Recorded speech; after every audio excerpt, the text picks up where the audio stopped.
안녕하세요. 네, 사랑과 미래 사무국장 오광민입니다. 2021년 사랑과 미래와 더불어민주당 전주 병지역이 공동 개최하는 시민 아카데미에 참석해 주셔서 대단히 감사합니다. 이번 주제는 도시 삶을 품다라는 주제로 마련했습니다. 이번 아카데미의 첫문은 걷는 도시, 좋은 도시라는 주제로 서울시립대 도시공학과 교수이신 정석 교수님의 강의로 시작하겠습니다. 정석 교수님, 인수와 함께 강의 시작해 주시면 감사하겠습니다.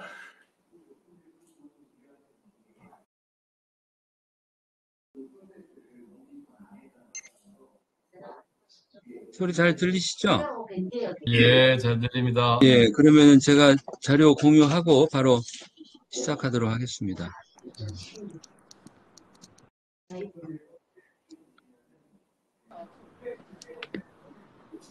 예, 오늘 이 걷는 도시가 좋은 도시다라는 주제로 얘기를 시작하겠습니다.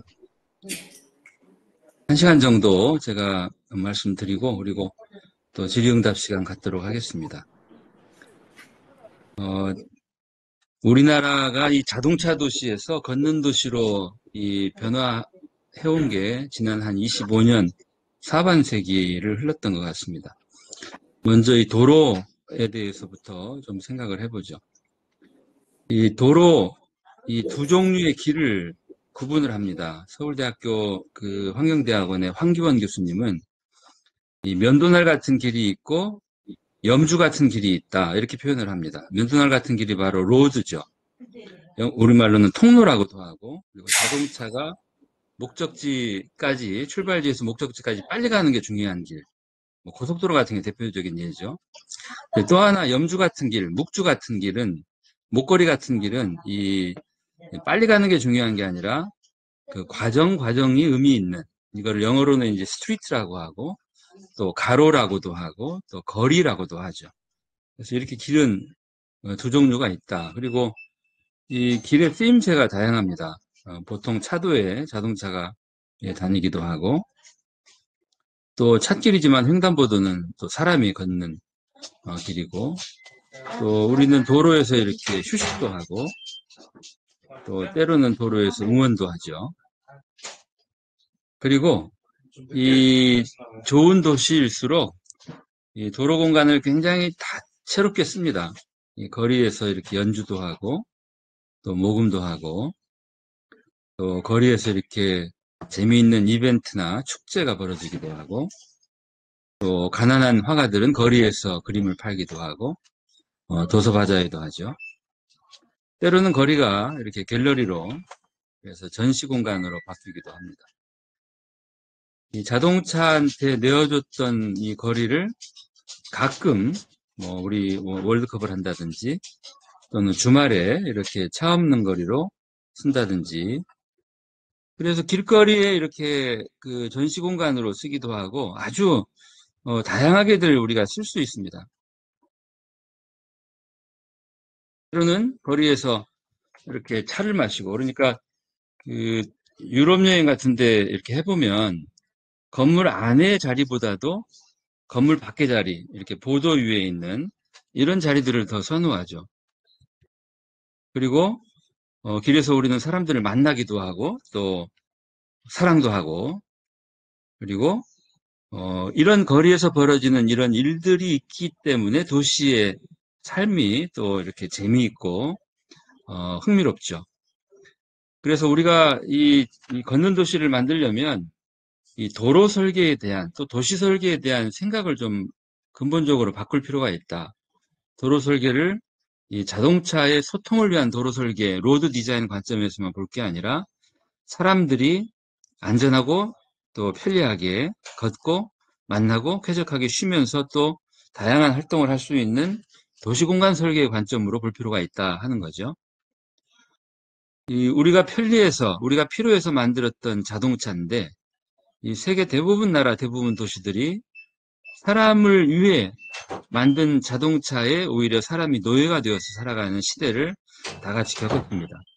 그리고 이런 시기를 겪고 뼈저린 그 고통을 겪고 생각을 바꾸어서 지금은 대부분 우리가 선진도시라고 하는 곳들은 결코 이 자동차를 주인으로 섬기지를 않죠. 그런데 안타깝게도 대한민국은 아직도 우리나라 대부분의 도시들의 주인은 자동차인 것 같아요. 그래서 오늘 이 자리에 계시는 분들이 한번 어떻게 우리 도시의 주인을 자동차에서 사람으로 바꿀 건지 좀 깊이 함께 생각해보고 또 행동했으면 좋겠습니다. 자동차를 위한 도시를 사람을 위한 도시로 바꾸는 일, 이게 지금 우리가 해야 될 일이고 이것이 모든 것과 다 연결되어 있습니다. 탄소 넷제로 문제도 여기와 연결되어 있고, 그리고 약한 사람들을 배제하지 않고 함께 사는 연대 또 여기에 맞물려 있죠. 그 장애 없는 도시, 베리어 프리 시티, 그리고 모든 사람을 다 생각해서 하는 유니버설 디자인, 이런 것들이 다 같은 맥락이라고 보면 되겠습니다. 우리나라 도시설계의 문제점 몇 가지만 예를 들면 신도시 문제. 저는 이 인구 감소 시대, 지방 소멸 위기에 더는 신도시를 만들어서는 안 된다라고 생각하는 사람입니다. 3기 신도시를 또 하는 것도 개인적으로는 반대하는 입장이죠. 요즘에 우리가 만드는 신도시들을 보면 길을 중심으로 만들지를 않고 면으로, 여기는 주거지역, 여기는 아파트, 여기는 뭐 공업지역, 여기는 공공청사지역, 이렇게 면 중심으로 나누고, 그리고 이 도시라고 하는 데가 서로 이렇게 연결이 돼야 되는데 분리를 합니다. 이걸 이제 조닝이라고도 하는데, 이 주거지역과 상업지역은 섞이면 안 된다. 분리해야 된다. 그리고 이 신도시를 만드는 주된 관점은 사람보다 자동차 중심으로 만들죠. 우리 전주에 가까운 완주 혁신도시에 옛날에는 이제 지방행정연수원, 요즘에는 이제 지방자치연수원이라고 하나요? 제가 강의하러 종종 갑니다. 이렇게 새로운 연수원을 만드는 방식을 보면 이 넓은 땅에 건물 덩어리 안에 모든 것을 다 집어넣습니다. 사람들은 이 건물 안에서 강의도 듣고 또 밥도 먹고 차도 마시고 또 뭐 숙소도 거기 기숙사 같은 것도 두고, 그리고 이 건물 밖은 그냥 완전히 허허벌판입니다. 이 전국에서 연수를 받기 위해서 왔던 이 공무원들이 점심시간에 이 바깥에 산책을 하려면 전부 땡볕이에요.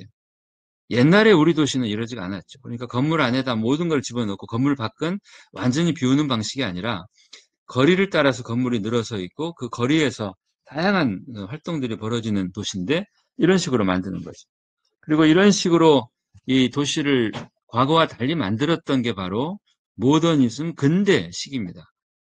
근대 도시계획의 대표적인 건축가이자 도시계획가였던 꼬르뷰지에 같은 사람들이 이렇게 옛날에 유럽의 파리 도시들은 건물이 너무 낮고 또 건물들이 쭉 붙어 있어서 햇볕도 들지 않고 바람도 통하지 않고 답답하다. 그러니까 그런 도시들을 철거하고 이 초고층 도시들을 만들고 초고층과 초고층 사이는 자동차로 연결하고 나머지는 오픈 스페이스로 비워라. 이제 이런 생각들로 도시를 바꿨던 그 철학에 만든 도시죠. 서울에 동대문 운동장이 있던 곳을 철거하고 이렇게 DDP라고 하는 건물을 지었는데 저는 개인적으로 굉장히 싫어하는 건물입니다. 왜냐하면 이 건물은 창이 없습니다. 그러니까 건물이 창을 내지 않는다는 얘기는 길과 관계하지 않겠다는 뜻이죠. 오로지 조형물로서 나의 아름다움을 길을 걷는 사람들은 감상하고 그리고 필요한 게 있으면 내 안으로 들어오라 라고 하는 대단히 이렇게 오만한 형태의 건물이라고 저는 생각을 합니다. 우리가 다 좋아하는 이 도시들의 전형적인 모습들은 되게 이런 거죠. Build to the sidewalk. 이 데이비드 수커라는 사람이 이 아주 쾌적한 도시라는 책에서 어떻게 우리 도시를 좋은 도시로 만들 건지 여러 가지 원칙들을 제시하는 것 중에 하나가 이겁니다. 사람들이 늘 걷는 그 길을 따라서 건물을 지어라.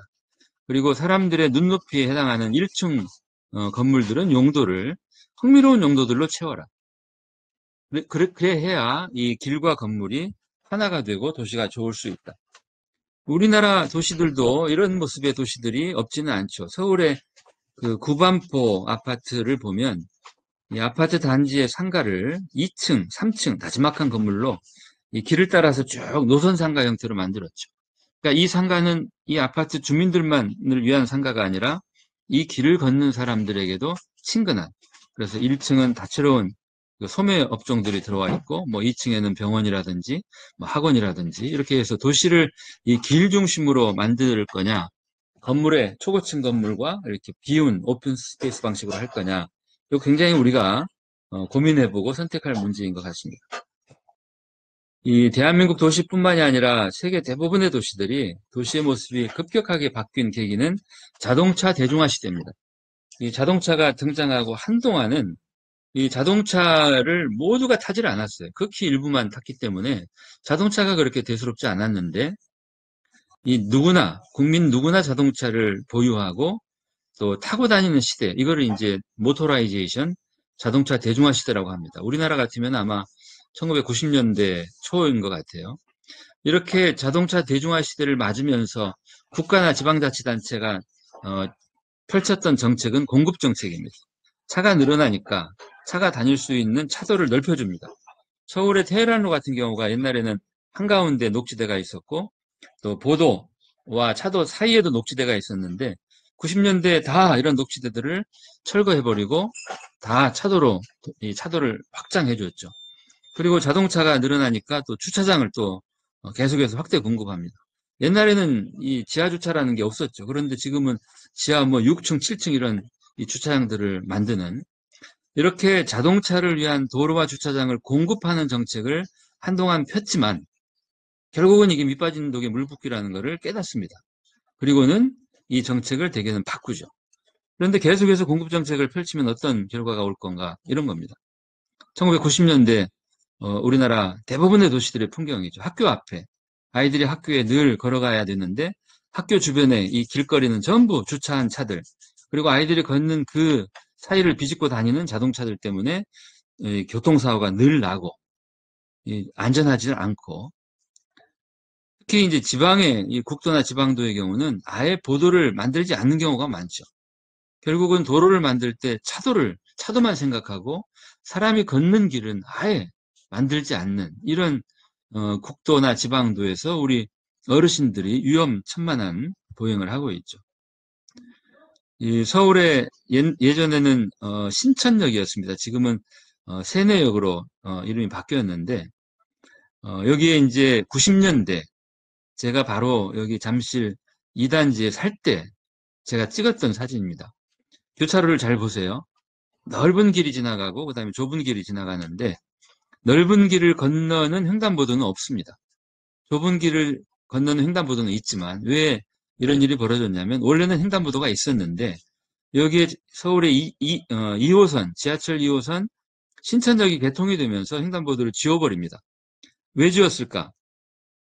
90년대 당시 우리나라 도로교통법 시행규칙 제11조에 횡단보도 설치 기준이라고 하는 이 규정이 있는데 거기 이런 말이 있습니다. 횡단보도 육교 지하도는 200m 이내에 병행 설치하지 말 것. 그러니까 횡단보도 설치 기준이라고 하기보다도 횡단보도 설치 금지 기준과 같은 거죠. 그러니까 200m 이내에는 횡단보도나 육교 또는 지하도가 같이 있으면 안 된다. 지하철이 개통되면서 지하도가 뚫렸는데 지하도와 위에 횡단보도가 같이 있으면 안 되니까 결국 횡단보도를 지운 거죠. 이 단지는 3면이 아파트 단지고 오른쪽 지금 보시는 모퉁이는 새마을시장. 여기는 이제 시장이 있고 상가가 있고 뭐 은행이 있고 병원이 있고 하는 곳이죠. 횡단보도가 없는 이 곳을 어떻게 건너갈 수 있겠는가? 자료가 어디로 갔죠?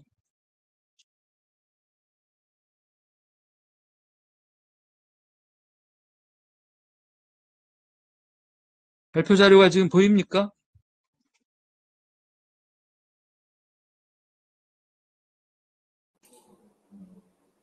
네, 보입니다.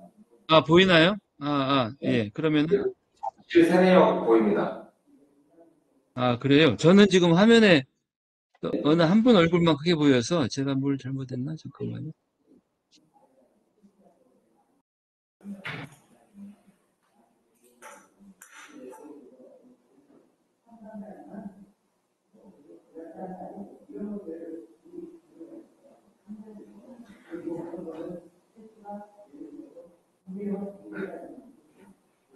교수님 아니시면 다시 문서 업로드 하셔도 될 것 같습니다. 아, 그래요? 예, 알겠습니다. 다시 예.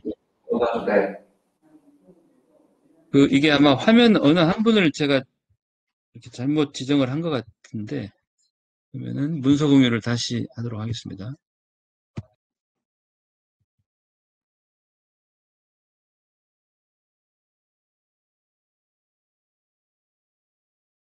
이, 리모트 미팅이라고 하는 거는 저도 처음이어서 죄송합니다. 예. 그러면은 조금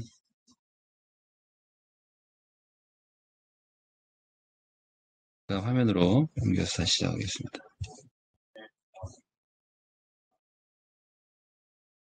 예.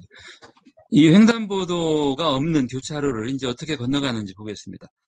이 아이를 유모차에 태운 엄마가 지금 횡단보도 앞에 대기하고 있고, 이제 횡단보도는 없지만 자동차 신호가 이렇게 바뀔 때 유모차를 밀고 이 도로를 달려서 건너갑니다. 이런 식으로.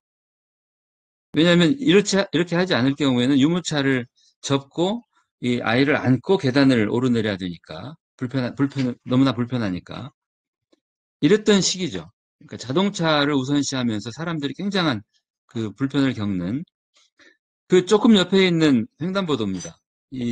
지금은 초록색 신호인데 그 할머니 한 분이 길을 건너고 있죠. 할머니가 길을 채 절반 조금 더 지났을 때 신호가 이제 이렇게 빨강색으로 바뀌죠. 걸음이 이제 아무래도 느릴 테니까. 그리고 채 길을 건너기도 전에 자동차들은 아마 경적을 울리면서 빨리 비키라고 하면서 달려갔을 겁니다. 바로 그 시기 90년대 후반 제가 샌프란시스코에 출장을 가서 찍은 사진입니다. 이 노부부가 어르신 둘이 횡단보도를 건너가는데 저 횡단보도 건너편에 초록색 신호를 한번 보세요. 초록색이죠. 자, 길을 거의 건너갔을 때도 초록색, 다 갔을 때도 초록색, 한참 지나갈 때도 초록색 신호를 줍니다. 왜 서울의 잠실은 이 보행자들에게 이렇게 박한 녹색 신호를 주고 샌프란시스코는 후한가? 그 원인은 여기에 있습니다. 하늘에서 바라보세요. 하늘에서 바라보는 왼쪽이 샌프란시스코고 오른쪽이 잠실인데 이게 같은 축척입니다. 잠실의 이 길은 도로폭이 50m 광로입니다. 샌프란시스코의 대부분의 도로는 20m 정도밖에 되지 않죠. 그러니까 거기를 건너가는데 신호를 많이 안 줘도 충분히 길을 건너갈 수 있지만 50m 이 넓은 길을 건너가려면 신호를 많이 줘야 되는데 그렇게 신호를 많이 주면 이 자동차가 또 오래 기다려야 되니까 그래서 결국은 우리가 이 도시를 만들 때 대한민국의 특히 이 근대 이후 도시를 만드는 방식은 광로, 넓은 길을 위주고 슈퍼블록, 이 블록을 크게 자르는 방식입니다. 샌프란시스코는 블록이 굉장히 작죠. 그리고 블록과 블록 사이의 도로폭이 넓지가 않은데 우리는 굉장히 넓은 길 그리고 아주 큰 블록을 이게 전부 자동차 소통에 좋은 도시인 거죠. 반면에 사람은 대단히 불편한 도시죠. 이런 상황에서 이 90년대 중반 후반 이 서울을 중심으로 전국적으로 이 걷는 도시 만들기가 이렇게 확대되었죠. 그때 제가 서울연구원에 근무하면서 만들었던 말입니다. 이 보행 3불의 도시를 보행 3편의 도시로 바꿔야 된다. 걷는 게 불안하고 걷는 게 불편하고 걸어봐야 불리한 도시가 보행 3불 도시죠. 이런 도시를 편안하게 그리고 편리하게 그리고 걸을수록 유익한 도시로 만들자. 이게 바로 보행 3편의 도시로 바꾸자 하는 거죠. 정말 이때 이제 이 많은 이 정치권에서도 지금 아마 왼쪽 아래 사진을 보시면은 유명한 정치인들 얼굴이 보일 겁니다. 그 최영우 의원이라든지 정대철 의원이라든지 그래서 이 시민단체와 또 이 뭐 시의원 국회의원들 그리고 또 연구 또 지자체 이런 쪽에서 이 걷고 싶은 도시 만들기 운동이 엄청난 그 열기로 진행이 되었고 특히 서울에서는 걷고 싶은 서울 만들기 운동이 아주 뜨겁게 번졌죠. 그래서 97년 초에 서울시 의회가 서울시 보행 조례를 제정합니다. 걷고 싶은 서울 만들기 운동의 결실로 그리고 이제 그보다 조금 전후에 있었던 변화들을 설명해 드리면은 덕수궁길이 이 양방향으로 차가 다니던 덕수궁길이 일방통행으로 바뀌고 도로의 많은 공간을 자동차가 아닌 사람으로 바꿔주는 이런 방식으로 변화했던 게 1990년대 후반, 96년이죠. 서울 예술의 전당, 이 많은 시민들이 공연을 감상하기 위해서 오는 곳인데 여기에도 지하도만 있었고 횡단보도가 없다가 99년에 횡단보도가 복원이 됩니다. 그리고 97년 명동과 인사동과 관철동이 차 없는 거리로 아마 우리나라에서는 가장 최초의 차 없는 거리, 이게 이제 일요일만 차 없는 거리로 바꾸는 방식이었죠.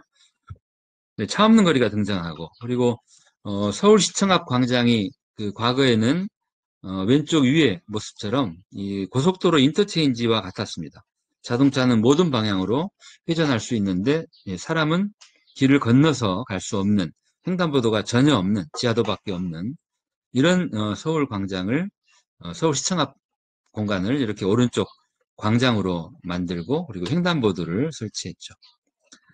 그리고 아마 요즘에는 전국의 대부분 도시들이 이렇게 대각선 횡단보도를 가지고 있는데 이게 이제 처음 등장했던 게 90년대 후반입니다. 대각선 횡단보도 스크램블 크로싱이라고 하는 것은 보행자들이 굳이 두 번에 나누어서 길을 건너가지 않게 한 번에 건너가게 해주는 가장 그 사람 친화적인 횡단보도죠. 그런데 이런 그 스크램블 크로싱을 설치하고 운영하려면 모든 방면의 자동차가 다 올스톱하는 이 신호가 하나 늘게 됩니다. 그러니까 자동차 입장에서는 조금 더 불편을 주는 그 신호 횡단보도죠. 그리고 서울시의 경우에 이제 대중교통 개혁이 2004년에 벌어졌죠. 우리 전주도 제가 늘 이렇게 안타깝게 생각하는 게 이 대중교통입니다. 그러니까 도시 안에서도 그렇고 도시와 도시 사이에서도 그렇고 이 이동이 굉장히 중요합니다. 이동이 굉장히 중요한데 아마 지금 전주도 여러분들도 대부분 이동을 자가용으로 하시는 분들이 많을 겁니다. 그러니까 도시 안에서 시민들의 거의 대다수가 자가용에 의존하지 않고 버스든 BRT든 뭐 이런 또는 자전거든 이런 대중교통으로 이동할 수 있도록 바꿔야 되는데 서울의 경우는 2004년에 바꿨죠. 그래서 버스를 노선을 전면 다 바꿨죠. 그래서 간선 노선과 뭐 지선 또 마을버스 이렇게 역할 분담하게 하고 환승을 해도 비용을 두 번 내지 않게 하고 그리고 그 버스 회사들의 이익을 서로 공유하게 하는 이런 방식으로 대중교통 개혁을 했죠. 뭐 우리나라 제일 상징적인 공간인 광화문 내거리에도 횡단보도가 오랫동안 없었죠. 그 횡단보도를 복원을 했던 게 2005년. 그리고 국보위로 숭례문도 완전히 이 자동차 물길 속에 고립되어 있던 외딴 섬과 같았습니다. 사람이 갈 수도 없었죠. 그 숭례문을 이 보도하고 연결해서 이렇게 광장으로 바꾼 것도 2005년. 그리고 2009년에 이제 광화문에도 광장이 만들어졌고 지금 서울시는 이거를 지금 바꾸고 있죠. 그리고 2017년에는 서울 4대 문안 도심부 지역이 녹색교통 진흥지역으로 지정됐습니다. 이것도 굉장히 중요한 사건입니다.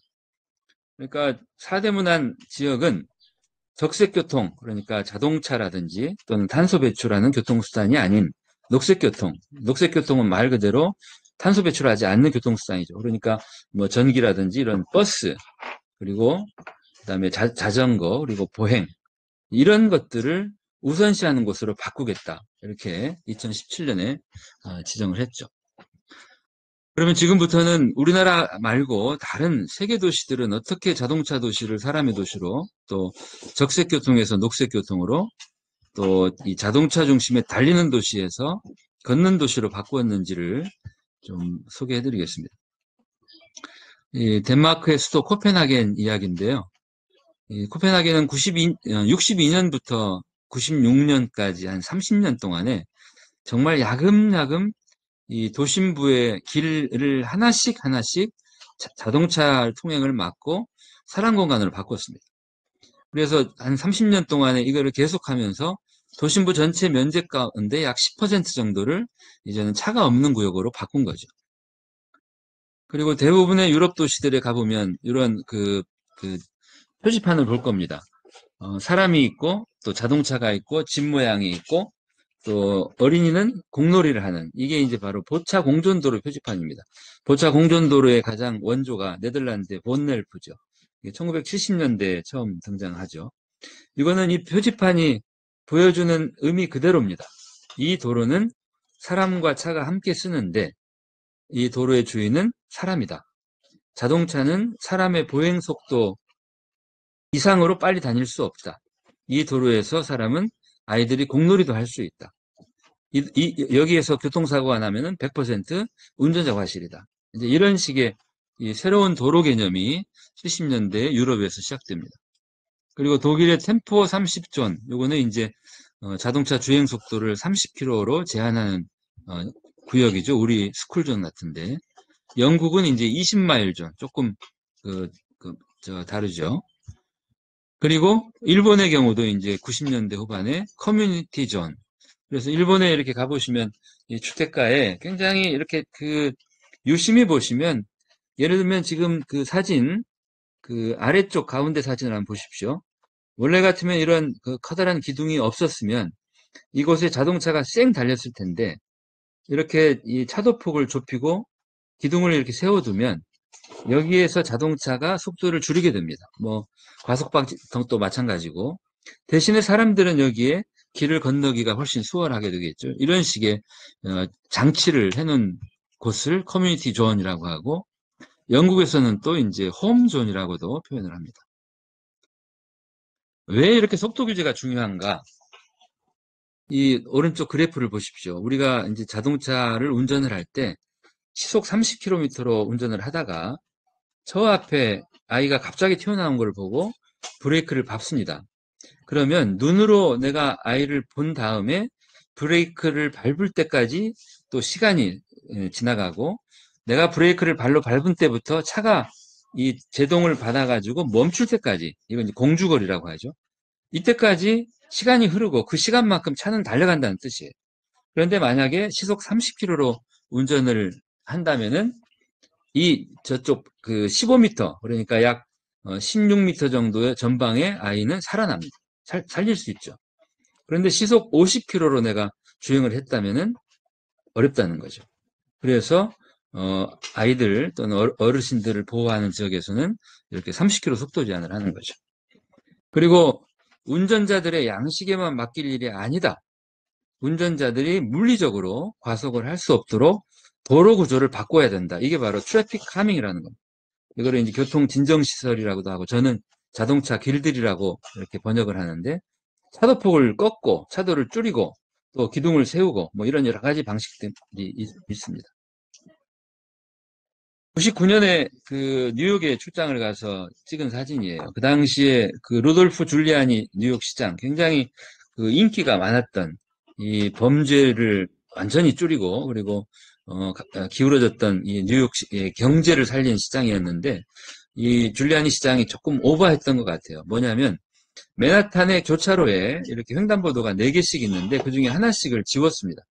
교차로에 횡단보도 하나 지워도 사람은 이렇게 한 번, 두 번, 세 번 건너갈 수 있죠.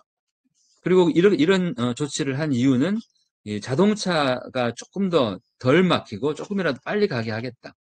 그런데 뉴욕 시민들은 이런 시장의 이런 조치에 전면적으로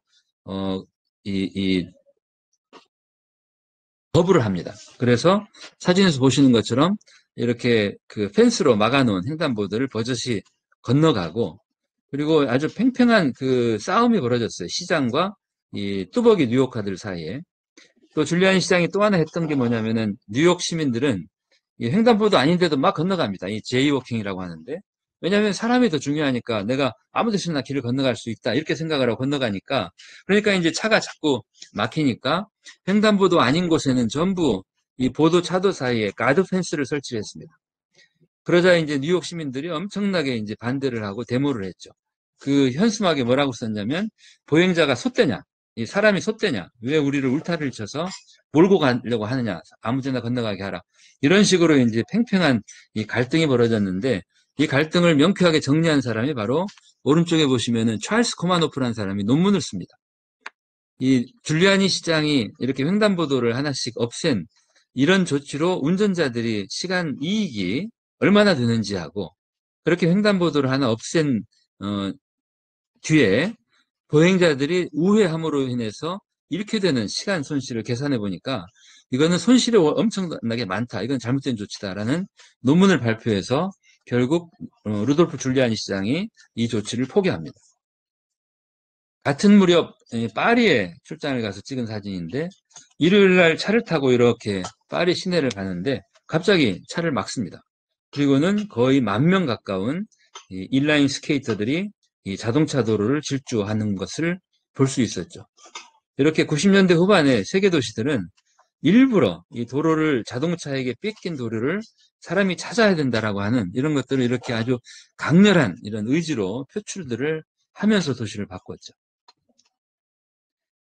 그 중에 뭐 가장 대표적인 분이 이 꾸리츠바시의 자이메 레르네르 시장님이죠. 이분은 꾸리츠바 시장을 4년씩 3번을 하신 분이고, 또 주지사를 4년 8년을 하신 분이고, 그리고 시장 하기 전에 대학 졸업하고 젊은 청년기에 꾸리츠바 도시계획 연구소를 만들어서 또 연구소장으로, 그러니까 정말 도시를 오랜 기간 동안 연구하고 바꾼 분이죠.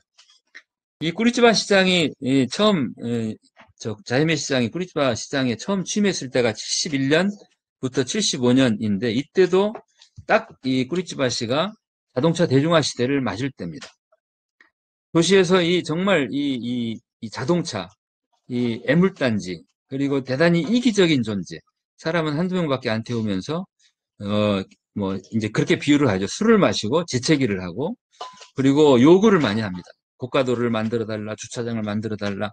이 자동차의 요구를 계속해서 들어줬다가는 도시는 망가질 것이다. 그러면은 대안이 뭐가 있을까? 아마 처음에 고민했던 건 지하철일 거예요. 그런데 지하철은 너무나 많은 건설비 때문에 결코 좋은 대안이 아니다라고 판단을 하고, 지하철에 버금가는 이 성능을 발휘하면서 비용은 훨씬 덜 드는 아주 획기적인 교통수단을 고민해서 창안해낸 게 바로 이 BRT입니다. BRT. 이 BRT라고 하는 게 어떤 건지 한번 잠깐 보여드리겠습니다. 이 자이메 시장에, 이게 소리가 나진 않겠네요. 그러면 제가 그냥 말로 하겠습니다. BRT라고 하는 거는 이런 겁니다. 굴절버스. 그러니까 지하철처럼 이 많은 사람을 태우기 위해서 버스를 2대, 3대를 연결합니다. 그리고 지하철이 안 막히는 것처럼 이 버스가 도로에서 안 막히게 하기 위해서 전용 차로를 만들고, 그 다음에 정말 중요한 게 이제 마지막 이 튜브 정류장이에요. 정류장이라, 이 우리나라 버스 정류장은 아직 이런 정도가 안 되는데, 꾸리츠바의 이 버스 정류장, BRT 정류장은 이 튜브 형태로 되어 있고, 이 지하철 승강장과 거의 같아요. 그래서 이 정류장에 사람이 들어오면서 이 요금을 체크를 합니다.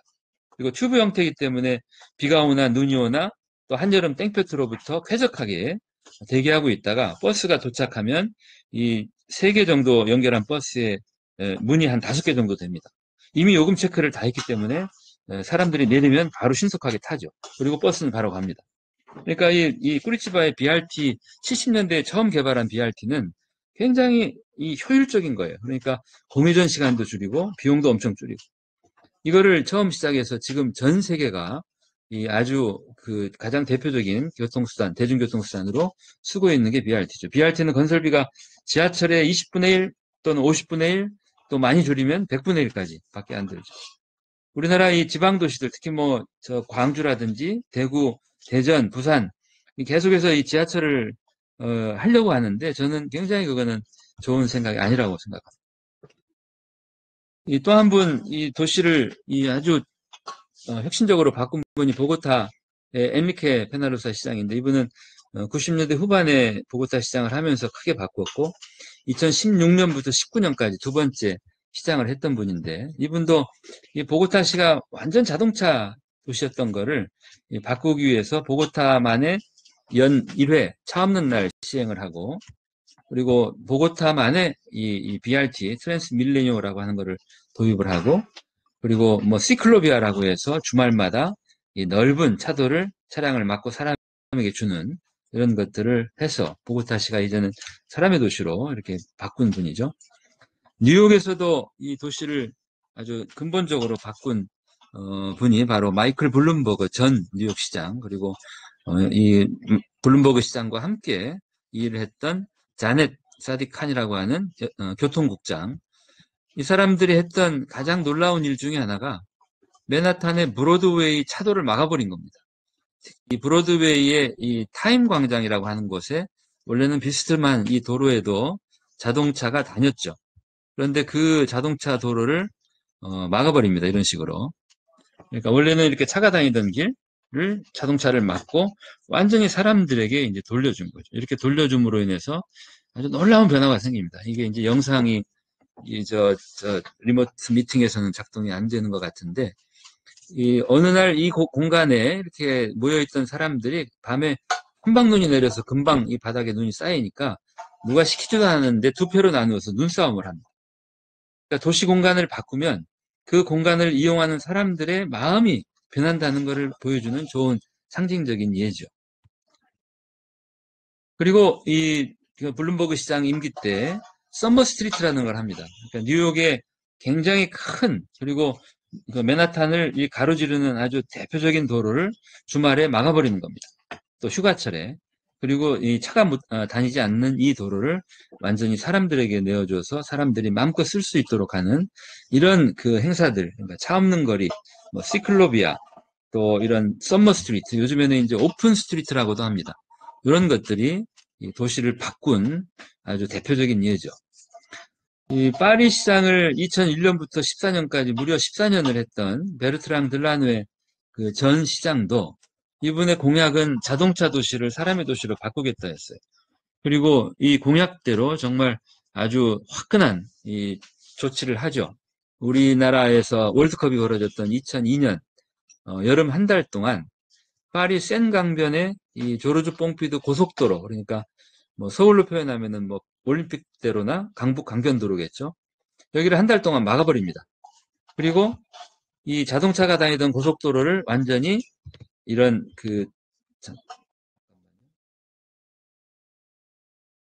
해수욕장, 해변 분위기로 바꾸죠. 이게 그 유명한 파리 플라주죠. 이렇게 그 자동차 도로에서 해변으로 바뀐 이곳에 그해 2002년에 여름에 한 달 동안 200만 명이 이용을 하고 반응이 워낙에 좋으니까 해마다 반복을 하다가 2010년부터는 영구 폐쇄를 해버립니다. 아주 놀라운 일들을 하는 거죠. 그 당시 부시장이었던 안 이달고 시장이 2014년부터 작년까지 파리 시장을 이어왔고, 그리고 작년에 재선에 성공합니다. 그리고 이 2026년까지 2기 시정 계획을 발표하는데 이게 굉장히 놀랐습니다. 이 생태, 연대, 건강이라고 하는 키워드를 가지고 내걸었던 공약 가운데 대표적인 게, 파리에는 지금 이 볼로뉴 그리고 뱅센이라고 하는 굉장히 큰 두 개의 숲이 있습니다. 도시에. 파리시 전체 면적의 5분의 1 정도 되는 큰 숲이죠. 그런데 그 숲에 더해서 하나를 더 만들겠다는 거예요. 그게 바로 베르시아랑통이라는 곳인데, 여기는 이미 지금 6개 초고층 빌딩을 짓겠다라고 하는 건설 계획이 승인이 난 데인데, 재선 후보로 나와서 이거를 취소하겠다, 전면 처리하겠다, 백지화하겠다라는 공약을 내건 거죠. 그리고 이곳을 제3의 숲으로 만들겠다. 이게 이제 이달고 시장의 공약이고 아마 이대로 갈 겁니다. 그 외에도 도시의 4군데에 추가로 또 새로운 도시공원을 만들고, 최근에는 유명한 어디죠? 샹젤리제 거리도 완전히 가든, 그러니까 정원의 개념으로 바꾸겠다. 이런 지금 변화들을 하고 있습니다. 파리시에 또 주목해야 될 놀라운 변화가 이 벨로폴리탄 프로젝트입니다. 벨로는 이 프랑스 말로 자전거고, 이 유명한 이제 벨리브라고 하는 공공 자전거가 프랑스에 있죠. 벨로폴리탄은 이 파리 시내 주요 지하철이 지나가는 노선들이 있는 바로 그 도로 지상부에 모두 자전거길을 만들겠다는 거예요. 그러니까 지하철이 다니는 길에 그 길 위에다가는 전부 자전거로 마음껏 다닐 수 있는 길을 만들겠다. 왜 이런 벨로폴리탄 프로젝트를 하겠다라고 하는지 그 이유를 설명해 드리면, 지하철의 건설비는 노면 트램의 건설비의 85배입니다. 그래서 초창기에 세계 대도시들이 처음 지하철을 만들었고, 그 다음에는 이제 지하철을 더는 안 합니다. 대부분 이제 노면을 다니는 전철, 경전철 같은 이런 트램을 만들었죠. 그런데 이 트램 건설비도 자전거 도로 건설비의 24배 정도로 많이 든다는 거예요. 그래서 이제 파리는 자전거를 중심으로 하는 도로망을 짜겠다. 이 벨로폴리탄 프로젝트 170km를 건설하는데 드는 금액으로 지하철을 뚫는다면은 파리의 2km 지하철밖에 못 뚫고 7km 트램밖에 못 만든다. 그런데 자전거 길은 170km를 만들 수 있다. 이런 의미가 되겠죠. 그리고 이달고 시장의 공약 중에 놀라운 게 파리 대부분 지역을 이제는 자동차 주행 속도를 30km로 제한하겠다. 아마 대한민국에서 이런 공약을 누군가가 내걸었다면 뭐 시민들이 그냥 두지 않을 겁니다. 그리고 파리시의 이 대부분 도로마다 노상 주차장이 있는데 그 노상 주차장의 4분의 3을 임기 중에 전부 없애겠대요. 그리고 그 공간을 전부 자전거 도로, 또 보도, 녹도로 바꾸겠다. 이게 이달고 시장의 공약입니다. 또 하나는 우리나라 지금 뭐 파리나 똑같습니다. 이 가난한 서민들의 주택 문제가 엄청난 숙제죠. 그래서 사회주택 비율을 25%까지 늘리고, 그리고 또 공공임대주택을 늘리기 위해서 지금 에어비앤비가 코로나 상황에서 거의 지금 죽을 지경이니까 파리시에서 우리 돈으로 약 26조 원을 들여서 이 에어비앤비 3만 채를 시가 사겠다. 그리고 이거를 공공임대주택으로 전환하겠다. 뭐 굉장한 아주 혁명적인 정책입니다. 그리고 반값 아파트를 6천호 공급하기 위해서 이게 이제 다 사유주택 개념입니다. 토지는 공공이 소유하고 그다음에 사회적 기업 같은 데에서 주택을 건설해 가지고 가난한 사람들에게 제공하는 이런 정책들을 발표를 했죠. 이 이달고 시장의 정책을 함축적으로 요약하면 15분 도시 프로젝트죠. 이 15분 도시라고 하는 거는 이거는 걷거나 자전거로 15분 내에 도시에서 모든 활동을 할 수 있는 도시란 뜻입니다. 집에서 학교까지, 집에서 직장까지, 또 집에서 주일날 뭐 교회에 성당에 절에 또는 뭐 쇼핑하러 자동차를 몰고 15분이라는 뜻이 아니죠. 지금 뭐 부산 어느 후보님은 뭐 자동차로 빨리 가는 도시를 하겠다라고 하는 그게 아니라 그래서 자동차 시대가 아니라 이제는 걷거나 또는 자전거로 충분히 도시 활동을 할 수 있는 도시로 바꾸겠다. 이게 파리 아니달고 시장의 꿈입니다. 아마 이보다 더 혁명적인 시장님이 계시죠. 이 스페인의 폰테베드라를 완전히 자동차 도시로 차 없는 도시로 바꾸었던 미국의 로레스 시장이죠. 이분은 의사 출신이었고 90년대 후반 도시가 정말 자동차로 완전히 엉망이 되었을 때 시장 후보로 출마를 합니다. 의사였다가 그리고는 내건 공약이 아주 놀라웠죠. 폰테베드라 다운타운에서 자동차를 다 없애버리겠다. 그리고 도시의 주인을 다시 순서를 바로잡겠다. 첫째는 사람, 둘째는 자전거, 셋째는 대중교통, 그리고 마지막이 자가용. 그리고 시장에 당선됩니다. 당선돼서 이 다운타운 30평방킬로미터를 차를 다 없애버립니다. 그리고 자동차는 그 경계부에 와서 주차하고 시내에 올 때는 대중교통과 보행으로만 올 수 있게 하고 그렇게 하니까 교통량이 90%, 대기오염 60% 줄고 2009년부터는 교통사고 사망자가 제로가 됐죠. 세계에서 가장 유명한 도시가 됐고 전입시민이 늘죠. 우리 미구엘 시장이 몇 년 전에 전주시에 왔었습니다. 그 슬로우시티 관련해서. 자, 어떻게 걷는 도시 만들 건가? 이제 제가 생각하는 제언입니다. 우선은 자동차 도시를 사람의 도시로 바꿔야 됩니다. 얼마든지 할 수 있죠. 이 차도를 줄이고 보도를 넓히는 이런 도로 다이어트 같은 거. 그리고 자전거 전용 도로들을 늘려주는 것. 서울에 지금 이렇게 자전거 전용도를 만들었는데 저는 양에 차지 않습니다. 당당하게 한 차선씩 왕복으로 좀 줘야 할 때라고 생각합니다. 그리고 이 고층 도시, 그리고 자꾸 사람을 건물 안에 지하로 몰아넣는 도시가 아니라 저층 도시가 좋다. 초고층 도시는 사람들이 수직으로 이동하는데 그러다 보면 이 길이 활성화되지 않죠. 저층 도시는 수평으로 이동하는 도시죠. 그리고 자꾸 인도어 라이프로, 우리 대한민국 국민들은 실내에서 야구도 하고 테니스도 하고 골프도 하고 다 하죠. 그런데 정말 우리가 아름답게 생각하고 좋아하는 도시들은 대부분 아웃도어 도시에서 라이프를 즐깁니다. 백화점은 이 창이 없죠, 대부분. 시계도 없다고 하고. 이런 그 상작과과 같은 백화점보다는 가로변 노선상가 또는 재래시장이 훨씬 더 이 도시를 맛깔나게 하죠. 이 땅덩어리가 좁으니까 할 수 없이 우리는 고층화해야 된다라는 논리가 있는데 그렇지 않습니다. 그러니까 같은 이 부피, 지금 보시면 오른쪽에 건물 하나로 이렇게 고층으로 짓는 이 건물의 부피나 이렇게 나지막한 건물 3개를 짓는 거나 똑같습니다. 밀도는. 그러니까 우리가 저층으로도 고밀도를 달성할 수 있다는 거죠. 꼭 고층이 아니어도. 예를 들면 지금 이 3개의 건물을 이렇게 높이 세우는 방식도 있고 이렇게 중간 높이를 하는 방식도 있고 완전히 낮게 하는 방식도 있죠. 다 이 부피는 똑같습니다. 건폐율이 달라지고 건물의 층수가 달라질 뿐이죠. 어떤 도시를 선택할 건가 하는 겁니다. 왼쪽과 같은 도시가 지금 대한민국 도시가 바뀌는 추세죠. 저는 개인적인 그 소회를 말씀드린다면 제 고향 전주에만큼은 제발 초고층이 없었기를 바랐습니다. 그런데 전주에도 초고층이 이미 들어왔고 우리 아래쪽 광주 광역시는 지금 초고층 때문에 시민들이 너무나 이 열을 받아서 지금 포럼을 만들고 초고층 반대 운동을 굉장히 지금 강하게 하고 있죠. 이렇게 왼쪽처럼 우리가 도시를 만들 수도 있고 오른쪽처럼 만들 수도 있습니다. 똑같은 부피입니다. 오른쪽과 같은 도시가 훨씬 길을 살리는 도시다 하는 거죠. 보기 좋은 도시가 좋으냐, 살기 좋은 도시가 좋으냐.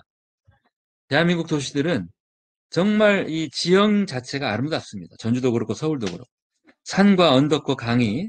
그래서 제가 이제 그거를 바디라인이라고 표현을 합니다. 그런데 이 몸매가 아름답고 타고난 미인들이 왜 굳이 스카이라인을 만들려고 하느냐. 건물을 삐쭉삐쭉 세워가지고. 타고난 미인들이 굳이 성형이나 진한 화장을 안 해도 되는데 우리는 그 스스로의 아름다움을 보지 못하고 이렇게 자꾸 건물로 멋을 내려고 하는데 그럴 것 없다. 그대로 두는 것도 아주 좋은 도시 설계일 수 있다 하는 겁니다. 그리고 지금은 개발 시대가 아니라 이제 재생 시대입니다. 개발 시대 도시를 물건처럼 막 빨리빨리 만들기 위해서 단지식으로 만들고 했다면 재생 시대에는 이제는 도시만이 아니라 대한민국 국토를 한몸 생명으로 봐야 됩니다. 엊그제 이 KBS가 뭐 시사기획 창인가에서 지방 소멸 특집 방송을 한 걸 저도 봤습니다. 이 대한민국을 한몸 생명으로 본다면 우리 대한민국은 지금 머리만 수도권만 너무 커져서 터지기 직전이고 저 지방의 손끝 발끝은 지금 피가 안 돌아서 괴사 직전이죠. 이런 상황에서 수도권 집값 오른다고 계속해서 주택 공급하면 지방의 소멸을 더욱더 앞당길 겁니다. 더는 수도권에 주택 공급하지 말고 더는 수도권에 GTX니 뭐니 이런 도시 인프라 투자하지 말고 과거 노무현 정부 때처럼 더 과감한 이 지방으로 이전하는 그리고 사람들이 굳이 서울 수도권 대도시에 살지 않고 지방에서 중소도시에서 원도심에서 시골 농산 어촌에서 더 행복하게 일하면서 살 수 있도록 적극적인 국가정책을 펼칠 때라고 생각합니다. 신도시는 수도권에도 해서는 안 되고 그리고 제가 이 노무현 정부 때 가장 안타깝게 생각하는 게 혁신도시예요. 이 공공기관을 지방 이전할 때 전주 같은데 원도심에 익산 원도심에 넣으면 얼마나 좋을까. 그런데 왜 굳이 혁신도시를 만들어서 혁신도시로 사람들 끌어가서 원도심 비우게 하고 혁신도시가 또 다 채워지지 않아서 또 힘들게 하고 혁신도시 그 만들면서 보상가 다 풀려가지고 그걸로 또 다시 주택 또 투기하게 하고 이 신도시는 더는 이제는 해서는 안 될 일인데도 우리 국민들이 뭐 그거를 막지 않으면 계속 할 것 같습니다. 일본의 경우도 우리보다 훨씬 빨리 이런 문제를 겪었고 이미 일본은 이 지방을 살리는 로컬 지향 이런 훌륭한 사례들이 많이 늘고 있고 우리나라도 지금 많이 늘고 있습니다. 저도 올해 내내 지금 연구 주제가 이 로컬에서 행복을 짓는 사람들을 찾아가서 만나는 겁니다. 결국은 도시를 바꾸는 거를 단체장이나 또는 국가에 정부에 맡길 게 아니라 우리 시민들 손으로 해야 된다라고 하는 거죠. 이 해피시티라는 책을 쓴 찰스 몽고메리가 서울에 온 적이 있습니다. 2015년에. 우리는 도시에서 행복한가라는 제목으로 이제 번역서도 나와 있죠. 이분과 제가 이렇게 인터뷰할 때 물었어요. 행복하려면 어떻게 해야 될까?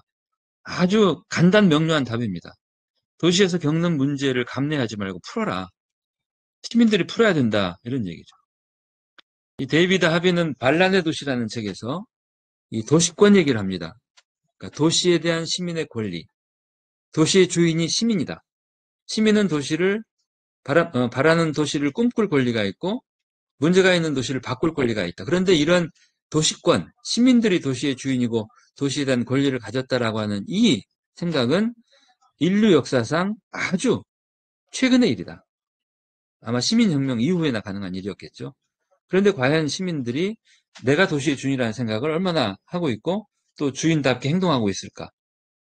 이 조한경 원장이 쓴 환자혁명이라는 책도 같은 맥락입니다. 미국의 이런 그 의료기관들, 또 의과대학, 또 치료 방식 이런 것들이 굉장히 크게 바뀌었죠. 아마 1800년대 말 1900년대 초일 겁니다. 그리고 이렇게 크게 바뀌게 된 계기는 그 뭐 카네기라든지 록펠러라든지 과거 그 정유회사에 기반을 둔 또 제약회사들. 그래서 이 우리 몸에 병이 날 때 그냥 병원이라든지 또는 그 제약회사의 약에 의존할 게 아니라 환자 스스로가 주체적인 역할을 해야 된다. 이제 이런 이야기들이 있는 것처럼 우리 도시도 우리 시민들이 주도적으로 보고 문제를 진단하고 또 인식하고 바꿔야 되죠. 이 전환도시의 시대입니다, 지금.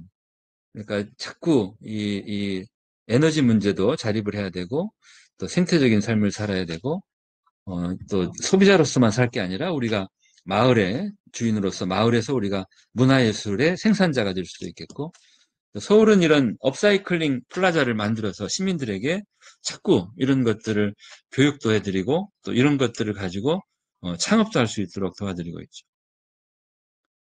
저도 꽤 오래전입니다만 이렇게 목공을 배워서 아내를 위해서 이렇게 화장대를 만들어 줬던 적이 있습니다. 요즘에 이제 메이커 무브먼트라고 해서 사람들이 필요한 것들을 자기 손으로 만들어서 이렇게 생산하는 이런 것들이 지금 전 세계적으로 유행이죠. 이게 이제 메이커 시티로 확대될 수 있습니다. 우리 도시도 내 손으로 바꾸고 만들 수 있다. 뭐든지 물건이든지 또는 뭐 특히 도시농업도 마찬가지. 저도 꽤 오랜 시간 동안 이 작은 주말 농장들을 하면서 많은 것들을 또 깨닫고 했습니다만 이런 것들이 바로 요즘 우리가 우리 도시를 바꾸는 그 어떤 새로운 운동, 이거는 뭐 전 세계적인 지금 문화라고 할 수 있겠죠. 스마트 시티 얘기를 아주 많이 합니다. 제가 EBS와 함께 이제 유럽 스마트 시티 취재를 했던 적이 있는데 제가 이렇게 내린 결론이 스마트 시티는 스마트 기술보다도 어쩌면 스마트한 사람들, 시민들이 만든다. ICT, IoT, 뭐 빅데이터 이런 여러 가지 기술들도 물론 필요하지만 결국은 내가 울타리 닫고 나만 또 각각 따로 갑자도생 이게 아니라 울타리를 열고 함께 개방하고 공유하고 도시의 문제들을 함께 풀고 그리고 교통 문제와 뭐 제가 인상적이었던 게 함부르크 스마트 보트였는데 그 별거 아닙니다. 과거에는 이 배를 다루는 기관과 또는 물건을 싣고 내리는 기관과 또 도시의 교통을 다루는 기관이 저마다 따로 일하던 거를 완전히 하나로 통합하고 정보를 공유하는 거예요. 그러니까 이 컨테이너 트럭이 굳이 와서 기다리지 않아도 되는 거예요. 딱 내릴 시간에 맞춰서 와서 컨테이너 실어가고. 그래서 이 도시에서 벌어지는 여러 가지 움직임들을 서로 정보를 공유하는 것만으로도 많은 것들을 풀 수 있는 거. 그게 바로 스마트 시티죠. 중국 사람들은 지혜 도시, 지혜 성시라고 부르죠. 오늘 걷는 도시 말씀을 드렸습니다. 이 걷는 도시 얘기할 때마다 제가 늘 떠오르는 분이 돌아가신 한양대학교 강병기 교수님. 이분은 교수로서 또 열심히 하시고 걷고 싶은 서울 만들기 운동에 앞장서셨고 그리고 그 운동의 결과로 만들어졌던 도시연대 시민단체의 대표로 또 사셨고 그리고 돌아가실 때에는 이 묘비명이 걷고 싶은 도시라야 살고 싶은 도시다라고 이렇게 하시고 또 돌아가신 날이 6월 11일이에요. 11일이 되게 이제 보행자의 날로 많이 기억들을 하는데 그래서 정말 우리 시민들이 도시를 걷는 도시로 바꾼다면 아마 많은 일들이 있을 것으로 생각합니다. 오늘 제가 말씀드린 내용이 이 튀는 도시보다 참한 도시가 좋다. 그리고 천천히 도시의 발견, 그리고 천천히 재생, 이 책들에 담긴 내용이기도 합니다. 그리고 제가 오늘 계정명을 도시의 정석으로 했던 게 최근에 이렇게 유튜버를 시작을 해서 요즘에 열심히 영상을 또 만들어서 올리고 있습니다. 오늘 계신 분들 다들 구독자가 되어 주실 것으로 굳게 믿으면서 오늘 제 이야기를 마치도록 하겠습니다. 고맙습니다.